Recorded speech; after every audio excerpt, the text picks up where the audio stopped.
عمر تک آپ کی زبان سے حکمت کا، دانائی کا، فصاحت کا، بلاغت کا اور دور اندیشی کا، آخرت کا، جنت کا، دوزخ کا کوئی تذکرہ لوگوں نے نہیں سنا تھا۔ 40 سال کی عمر مبارک میں جب وحی آپ پر نازل ہوئی، ایک آپ لوگوں کے درمیان آئے اور اس کے بعد آپ نے ایسی شاندار اور فصیح و بلیغ اور بہترین قسم کی عربی کے اندر اللہ کا کلام سنانا شروع کیا کہ لوگ حیران ہو گئے۔ اور اس وقت جن لوگوں کو ماننا تھا وہ مانے اور ایمان لائے، اور انہوں نے اپنے رب سے دعا کی کہ ربنا آمنا بما انزلت واتبعنا الرسول فاکتبنا مع الشاہدین، اے اللہ آپ کے رسول کے پاس جو کچھ نازل ہوا ہے ہم اس پر ایمان لاتے ہیں۔ اننا سمعنا منادیا ینادی للایمان، ہم نے ایک پکارنے والے کی آواز کو سنا جو پکار رہا تھا، ایمان کی طرف بلا رہا تھا، فآمنا، ہم اس پر ایمان لائے۔ تو اہل ایمان کا معاملہ یہ تھا کہ ایمان لائے، اس قرآن مجید کو آنکھوں سے لگایا، اس قرآن مجید کو سینوں میں سجایا، اس قرآن مجید کا مفہوم، اس کا ترجمہ نبی کریم صلی اللہ علیہ وسلم سے، آپ کے اصحاب سے سمجھا اور سیکھا، اور ایک قرآنی امت بننے میں انہوں نے کامیابی حاصل کی۔ اسی لیے قرآن مجید نے بات کہی وَإِنَّهُ لَتَنزِيلُ رَبِّ الْعَالَمِينَ، یہ رب العالمین کی طرف سے نازل کردہ قرآن مجید ہے۔ نزل بِهِ الرُّوحُ الْأَمِينُ، یہ ایک امانت دار روح کے ذریعے سے نازل ہوا ہے۔ حضرت جبرائیل علیہ السلام کا لفظ یہاں پر اللہ تبارک و تعالیٰ نے استعمال نہیں کیا۔ نزل بِهِ الرُّوحُ الْأَمِينُ، دو الفاظ استعمال کیے، ایک روح کا لفظ اور دوسرے امین کا لفظ استعمال کیا۔ لیکن سورہ بقرہ میں قرآن مجید نے بات کہی قُلْ مَنْ كَانَ عَدُوًّا لِجِبْرِيلَ فَإِنَّهُ نَزَّلَهُ عَلَىٰ قَلْبِهِ، کہ وہ لوگ جو جبرائیل علیہ السلام سے دشمنی رکھتے ہیں وہ سن لیں، وہ اس بات کو جان لیں کہ اللہ تبارک و تعالیٰ نے انہی جبرائیل علیہ السلام کے ذریعے سے اس قرآن مجید کو علی قلب محمد عربی صلی اللہ علیہ وسلم کے دل پر نازل کیا ہے۔ علی قلب، یہاں پر بھی یہی بات ارشاد فرمائی گئی نزل بہ الروح الامین۔ اور ایک لطیف نکتہ ہے اس آیت کی تفسیر میں، سید مودودی علیہ الرحمہ نے، صاحب تفہیم القرآن نے بات بیان کی ہے کہ یہاں حضرت جبرائیل علیہ السلام کا نام لینے کے بجائے روح الامین کا لفظ استعمال کیا۔ امانت دار قسم کی روح اسے لے کر اتری ہے، ایک فرشتہ لے کر اسے اترا ہے، اور ان فرشتوں کو اللہ تبارک و تعالیٰ نے جہاں بہت سی ذمہ داریاں دی ہیں اس کائنات کے تحت انجام دینے کی، وہیں ان فرشتوں کو اللہ تبارک و تعالیٰ نے فریڈم آف چوائس نہیں دیا ہے، اختیار کی آزادی نہیں دی ہے، اپنی مرضی سے کسی کام کو انجام دینے کا پاور اور اتھارٹی نہیں دی ہے۔ فریڈم آف چوائس تو انسان کو دیا گیا ہے۔ اِنَّا هَدَيْنَاهُ السَّبِيلَ إِمَّا شَاكِرًا وَإِمَّا كَفُورًا، سورہ طہر میں فرمایا گیا کہ ہم نے انسان کو راستہ دکھا دیا، راستہ صحیح کیا ہے، صراط مستقیم کیا ہے، ہم نے اسے بتا دیا۔ اب اس کا اختیار ہے کہ اما شاکرا و اما کفورا، یا تو وہ شکر گزار بندہ بنے، اس فریڈم آف چوائس کو صحیح معنوں میں استعمال کرے، رائٹ اور پراپر وے میں استعمال کرے، شکر گزار بندہ بنے، اللہ پر ایمان لائے، رسولوں پر ایمان لائے، اس تقدیر پر ایمان لائے، جنت اور دوزخ پر ایمان لائے، غیب پر ایمان لائے، اور ایک شکر گزار بندہ بن کر آخرت اورینٹڈ لائف گزارے۔ فریڈم آف چوائس انسان کو دیا گیا، فرشتوں کو نہیں دیا گیا۔ تو حضرت جبرائیل علیہ السلام کو جو قرآن جس حالت میں، جس زبان میں اور جن الفاظ کے ساتھ دیا گیا، انہوں نے ٹھیک ٹھیک اسی طرح نبی کریم صلی اللہ علیہ وسلم کے قلب مبارک پر پہنچا دیا۔ یہ کام حضرت جبرائیل علیہ السلام کا تھا۔ انہیں اختیار ہی نہیں ہے کہ ان الفاظ کے اندر کوئی تبدیلی کریں، انہیں اختیار ہی نہیں دیا گیا کہ اس کے ورڈنگز کو چینج کر دیں، انہیں اختیار ہی نہیں دیا گیا کہ اس کی لینگویج کو چینج کر دیں، اس لیے کہ اللہ تبارک و تعالیٰ نے اس بات کا فیصلہ کیا تھا کہ یہ قرآن مجید لسان عربی کے اندر، عربی زبان کے اندر نازل ہونا ہے، بلسان عربی مبین، کھلی کھلی واضح اور کلیئر کٹ عربی زبان کے اندر۔ اور عربی زبان کے اندر جو پیغمبر آئے تھے، جن پیغمبروں نے عربی زبان میں اپنا میسیج پہنچایا تھا، وہ 4 پیغمبر ہیں، حضرت ہود علیہ السلام، حضرت صالح علیہ السلام، حضرت شعیب علیہ السلام اور حضرت اسماعیل علیہ السلام۔ ان کی سے بنیادیں ملتی تھی اس عربی زبان کی، اور اس کی عربی زبان کے اندر اللہ تبارک و تعالیٰ نے اس قرآن مجید کو نازل کیا۔ چنانچہ فرمایا گیا علی قلبک لتکون من المنذرین، ان پیغمبروں کے ساتھ شامل ہو جائیں جو اللہ تبارک و تعالیٰ کی طرف سے عربی زبان کے اندر خبردار کرنے کے لیے بھیجے گئے۔ اس قرآن مجید کا عربی زبان میں بھیجا جانا اور اس قرآن مجید کی حفاظت کا انتظام کیا جانا. اِنَّا نَحْنُ نَزَّلْنَا الذِّكْرَ وَإِنَّا لَهُ لَحَافِظُونَ، جیسے کہ 14ویں پارے میں سورۃ الحجر کے ابتدا میں فرمایا گیا، یہ سب اللہ تبارک و تعالیٰ کی طرف سے خدائی انتظام ہے، اور یہ کام ربانی سطح پر انجام دیا گیا ہے، خدائی سطح پر انتظام کیا گیا ہے. ایسا محسوس ہوتا ہے کہ قرآن مجید نے عربی زبان کو پکڑ کر اور جکڑ کر رکھا ہوا ہے. ورنہ دنیا میں جتنی زبانیں ہوتی ہیں 400 500 600 سال گزرنے کے بعد ان لینگویجز کے اندر بڑی بڑی تبدیلیاں واقع ہوتی ہیں، ان کے الفاظ کے اندر تبدیلی واقع ہوتی ہے. آکسفورڈ یونیورسٹی کو ہر 2-4 سال کے اندر ڈکشنری کے اندر بہت سے الفاظ شامل کرنا ہوتا ہے. وہ ایک کمیٹی بنا کر مستقل رکھتے ہیں، جو کمیٹی ریکمینڈ کرتی ہے ایک یو کے انگلش اور ایک یونائٹڈ اسٹیٹ کی انگلش کی، اور اس میں سے چند الفاظ کو اس کمیٹی ایکسپٹ کرتی ہے اور آکسفورڈ ڈکشنری میں شامل کرتی ہے. زبانوں کے اندر، لینگویجز کے اندر تبدیلیاں ہوتی ہیں، اور اتنی تبدیلی واقع ہوتی ہے کہ 400-500 سال کے بعد جن کی مدر ٹنگ وہی ہے، مادری زبان ہے، وہ اس کو سمجھ نہیں پاتے. آج تیلگو زبان کی ایک مثال میں آپ کے سامنے پیش کروں کہ جو بڑے بڑے تیلگو زبان کے شاعر گزرے ہیں، بہت پرانے شاعر جن میں ننیا، تکنا، پوتنا، ویمنا اور اس طرح کے بڑے بڑے پوئٹس اور شاعر گزرے ہیں، اگر آج ان کی شاعری میں سے 2 لائن 4 لائن سنا دی جائے بہترین تیلگو زبان جاننے والوں کو، بلکہ اسکول کے اندر تیلگو پڑھانے والے کو، تب بھی وہ بغیر ڈکشنری کی مدد سے اسے نہیں سمجھا سکتے. زبانوں کے اندر اتنی تبدیلی واقع ہوتی ہے کہ وہ سمجھ نہیں پاتے. لیکن اس قرآن مجید کا اعجاز یہ تھا کہ 1400 سال پہلے جب یہ قرآن مجید نازل ہوا، جو لوگ عربی زبان کو جانتے تھے، وہ لوگ جو عربی زبان میں بات کرتے تھے، جو ان کی روزانہ کی بول چال کی زبان تھی، the language of communication تھی، انہوں نے اس قرآن مجید کو سنا، اسے سمجھا اور اس پر ایمان لائے. اور 14 صدیاں 14 سینچریز گزرنے کے بعد آج بھی اس کا یہ معاملہ ہے کہ وہ لوگ جو قرآن مجید کو سنتے ہیں، وہ عرب میں رہنے والے، سعودی عرب میں رہنے والے، وہ دبئی میں رہنے والے، وہ کویت میں رہنے والے، وہ سیریا میں رہنے والے، وہ جارڈن میں رہنے والے، وہ فلسطین میں رہنے والے، یہاں تک کہ وہ ہندوستان میں رہنے والے جنہوں نے عربی زبان سیکھی ہے، جو عربی زبان میں بات کرتے ہیں، وہ قرآن مجید کو پڑھتے ہیں، اسے سنتے ہیں، اسے سمجھتے ہیں، اور قرآن مجید کی اس آیت کی عملی تفسیر بن جاتے ہیں، اس کا اپنا سمبولک ریپرزنٹیشن بن جاتے ہیں، جس میں قرآن مجید میں کہا گیا کہ وَإِذَا سَمِعُوا مَا أُنزِلَ إِلَى الرَّسُولِ تَرَىٰ أَعْيُنَهُمْ، رسول پر نازل کیا ہوا کلام جب یہ سنتے ہیں تو تم دیکھو گے کہ ان کی آنکھوں سے آنسو رواں ہو جاتے. اس واقعے کو یاد کیجئے جب حبشہ سے، ایتھوپیا اسے کہا جاتا ہے، اس زمانے میں اس کا نام حبشہ تھا، وہاں سے 20 لوگوں کا ایک وفد آیا، 20 لوگوں کا ایک گروپ نبی کریم صلی اللہ علیہ وسلم کی خدمت میں آیا، اور آ کر انہوں نے کہا کہ ہم آپ سے کچھ بات کرنا چاہتے ہیں، قرآن مجید سننا چاہتے ہیں. انہوں نے بہت سے سوالات. واقعہ یہ پیش آیا تھا کہ مکے کے لوگوں کے ظلم سے بیزار ہو کر اور اس ظلم سے نبی کریم صلی اللہ علیہ وسلم کی اجازت سے اس ظلم کو جو لوگ برداشت نہیں کر پا رہے تھے، انہوں نے ہجرت کی. اور جعفر طیار، حضرت جعفر رضی اللہ تعالیٰ جو نبی کریم صلی اللہ علیہ وسلم کے کزن تھے، آپ کے چچا زاد بھائی تھے، آپ کے چچا ابو طالب کے بیٹے تھے، انہوں نے ایتھوپیا کے بادشاہ کے سامنے ٹھہر کر سورہ مریم کی تلاوت کر کے بہت شاندار طریقے سے اسلام کا میسج پیش کیا تھا ایک کرسچن بادشاہ کے دربار. تو وہاں کے لوگوں نے 20 لوگوں کو بھیجا کہ جاؤ ڈائریکٹ معلومات حاصل کرو، ڈائریکٹ انٹریکشن محمد عربی صلی اللہ علیہ وسلم سے.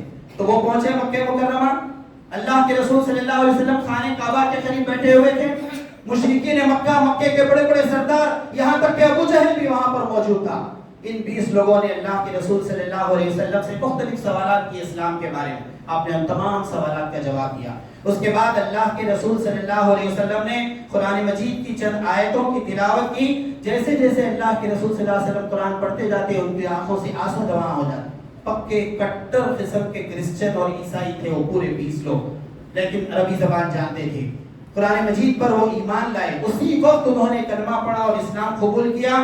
تو اس وقت ابو جہل بہت زیادہ غصے میں آیا اور اس نے کہا کہ آج تک مکے کی تاریخ میں تم سے زیادہ احمق، تم سے زیادہ اسٹوپڈ اور دیوانے قسم کے لوگ کبھی نہیں آئے ہیں جو ایک محفل میں بیٹھ کر نبی سے متاثر ہو گئے. تمہیں تو ایتھوپیا کے لوگوں نے یہاں بھیجا تھا انکوائری کرنے کے لیے، تم تو ایمان لائے نبی پر، اور یہ کہ تمہارا آنا یہاں بالکل بیکار ہو گیا. اس طرح اس نے سب قسم کی ملامت کی، لیکن قرآن مجید میں آیت نازل ہوئی سورہ قصص کی، اس پورے واقعے کو ریکگنائز کیا اللہ تبارک و تعالیٰ نے، الذین آتیناہم الکتاب من قبلہ ہم بہ یؤمنون، جنہیں سے پہلے کتاب دی گئی یعنی توریت اور انجیل، وہ اس قرآن پر بھی ایمان لاتے ہیں۔ وَإِذَا يُتْلَى عَلَيْهِمْ قَالُوا آمَنَّا بِهِ إِنَّهُ الْحَقُّ مِن رَّبِّنَا إِنَّا كُنَّا مِن قَبْلِهِ مُسْلِمِينَ، اور جب ان کے سامنے اللہ کی آیتیں تلاوت کی جاتی ہیں تو وہ کہتے ہیں کہ ہم اس پر ایمان لائے۔ اور اس کے بعد مشرکین نے جو باتیں کی تھی، ابو جہل نے جو باتیں کی تھی، اس کا ذکر بھی سورہ قصص میں اللہ تبارک و تعالیٰ نے کیا، وَإِذَا سَمِعُوا اللَّغْوَ أَعْرَضُوا عَنْهُ وَقَالُوا لَنَا أَعْمَالُنَا وَلَكُمْ أَعْمَالُكُمْ۔ جب ابو جہل نے گالیاں دے رہا تھا تو 20 لوگوں نے کہا کہ بھائی ہم نے صحیح بات سنی اور ایمان لائے، ہمارا دین ہمارے ساتھ، تمہارا دین تمہارے ساتھ، یہ الفاظ انہوں نے کہے تھے۔ قرآن مجید نے ان الفاظ کو ریکگنائز کیا، وَإِذَا سَمِعُوا اللَّغْوَ أَعْرَضُوا عَنْهُ، جب یہ بیکار قسم کی بکواس سنتے ہیں تو اس وقت کہتے ہیں لنا اعمالنا ولکم اعمالکم، تمہارے اعمال تمہارے ساتھ اور ہمارے اعمال ہمارے ساتھ، سلام علیکم، تم پر سلامتی ہو، لا نبتغی الجاہلین، ہم جاہل قسم کے لوگوں سے نہیں الجھا کر۔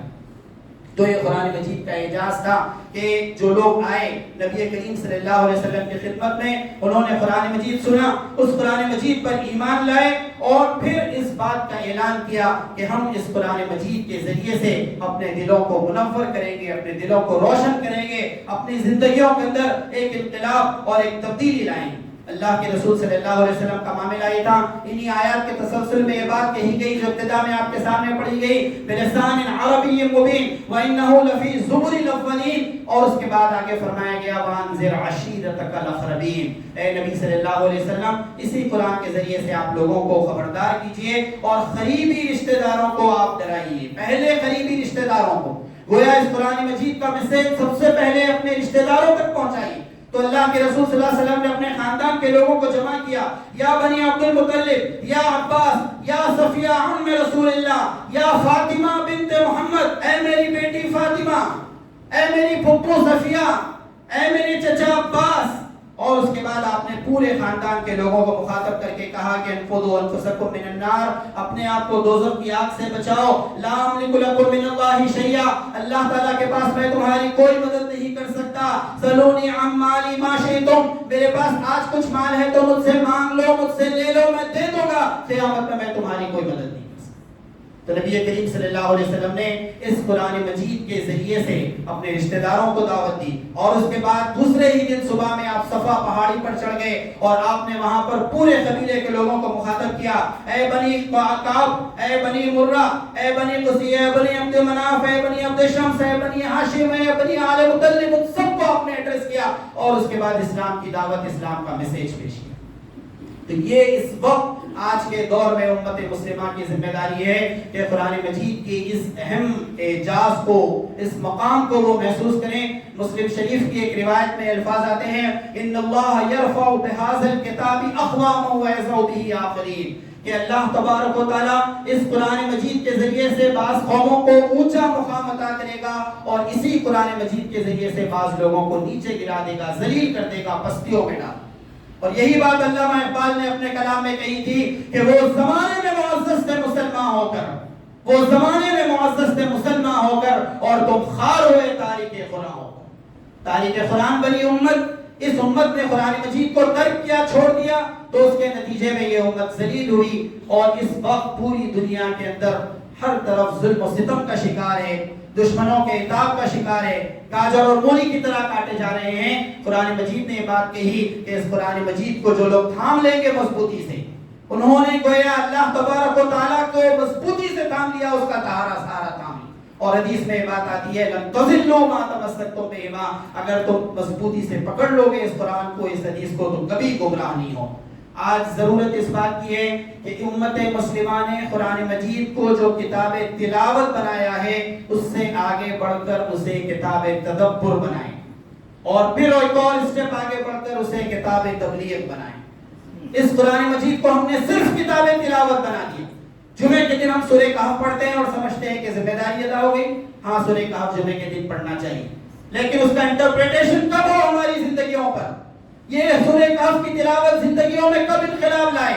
وہ اصحاب کہف چند نوجوان تھے کہ جو اپنے رب پر ایمان لائے تھے، اللہ تعالیٰ نے ان کے دلوں کو مضبوط کیا تھا، انہوں نے ہجرت کی تھی. یہ پورا واقعہ بیان کرنے کے بعد اللہ تبارک و تعالیٰ نے یہ بات بیان کی. لوگ سوال کرتے ہیں اصحاب کہف 3 تھے یا 5 تھے یا 7 تھے، 300 سال سوتے رہے یا 309 سال سوتے رہے. اس طرح کی بحثوں میں لوگ مبتلا ہیں. قرآن مجید کہتا ہے کہ پوری بحثوں سے تمہیں نکل کر اصل مقصد کی طرف آنا ہوگا کہ ایمان کیا تھا، ہجرت کیا تھی، جذبہ کیا تھا، اسلام کی خدمت کا کیا جذبہ آپ کے اندر تھا. یہ اصل بات. امت نے سورہ کہف کی تلاوت کو سب کچھ سمجھ لیا. اس کا جو میسج ہے، عمل میں جو اس کا اظہار ہونا چاہیے، اس سے بہت دور ہے. آج اس وقت ہم امت کو دیکھتے ہیں کہ وہ فاتحہ دینے اور نہیں دینے کے مسئلے پر، تراویح کی روایت 8 رکعت اور 20 رکعت کے مسئلے پر، آمین زور سے کہنا ہے یا آہستہ کہنا ہے، اس مسئلے پر خوب بحثیں کرتی ہے. سورہ کہف نے تو یہ میسج دیا تھا کہ اس طرح کی جزوی اور سیکنڈری باتوں سے اوپر اٹھ جاؤ اور اس بات کا اعلان کرو کہ اصحاب کہف کی طرح ہم اپنے ایمان کو مضبوط کریں گے، اسلام کی خدمت کریں.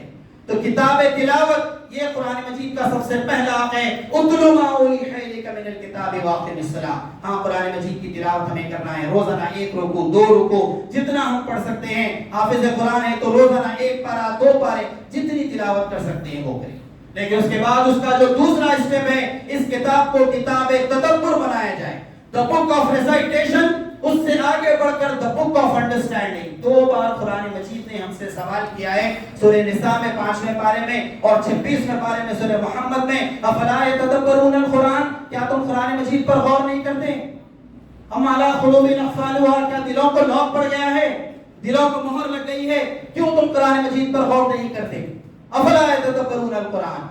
سورہ قمر کے اندر اللہ تبارک و تعالیٰ نے 4 مرتبہ یہ بات ارشاد فرمائی ہے، وَلَقَدْ يَسَّرْنَا الْقُرْآنَ لِلذِّكْرِ فَهَلْ مِن مُدَّكِرٍ. ہم نے اس قرآن کو نصیحت حاصل کرنے کے لیے آسان بنا دیا ہے کوئی نصیحت قبول کرنے والا؟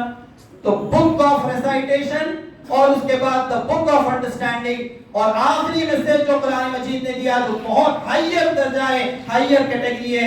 یہ کام امت مسلمہ کو فوری طور پر انجام دینا ہے پوری دنیا میں. یا ایھا الرسول بلغ ما انزل الیک من ربک وان لم تفعل فما بلغت رسالتہ واللہ یعصمک من الناس. اگر تم چاہتے ہو کہ دشمنوں سے تمہاری حفاظت ہو، یعصمک من الناس. اگر تم یہ چاہتے ہو کہ اللہ تبارک و تعالیٰ تمہیں اپنے پروٹیکشن میں لے لے، اگر تم یہ چاہتے ہو کہ اللہ تعالیٰ اپنے حفظ و امان میں لے لے، تم یہ چاہتے ہو کہ پوری ملت اللہ تعالیٰ کی حفاظت میں رہے، تو اس کے لیے اس کتاب کو، اس قرآن مجید کو کتاب تبلیغ بنانا ہوگا، the book of propagation بنانا ہوگا. اس لیے کہ یہ کتاب ہدی للعالمین ہدی للناس، سارے انسانوں کے لیے ہدایت ہے، گائیڈنس فار انٹائر مینکائنڈ. تو رجوع الی القرآن، اس مہم کا پہلا مقصد یہ ہے کہ امت مسلمہ کے افراد قرآن مجید کو صحیح انداز سے پڑھنے کے قابل ہوں. ورتل القرآن ترتیلا، تجوید کے ساتھ، حسن قرات کے ساتھ، اس کے مخارج کے ساتھ، اس کے قواعد کے ساتھ پڑھیں. دوسرا مقصد یہ ہے کہ اس قرآن مجید کو سمجھیں اور اپنی زندگی میں اس کا انٹرپریٹیشن کریں، اپنی زندگی میں اس قرآن مجید کو نافذ کریں، اس پر عمل کریں. اور تیسرا میسج یہ ہے کہ وہ اس بات کو محسوس کریں کہ اس دنیا میں جو 750 کروڑ 7.5 بلین پاپولیشن پائی جاتی ہے، ان سب کے سامنے اس قرآن مجید کے پیغام کو، اس کے میسج کو پہنچانا یہ ہم سب کی ذمہ داری ہے. وقت فرصت ہے کہاں، کام ابھی باقی ہے، نور توحید کا اتمام ابھی باقی ہے. اللہ تعالیٰ ان باتوں پر غور کرنے اور عمل کرنے کی توفیق عطا فرما. رب اغفر وارحم وانت خیر الراحمین والحمد للہ رب العالمین.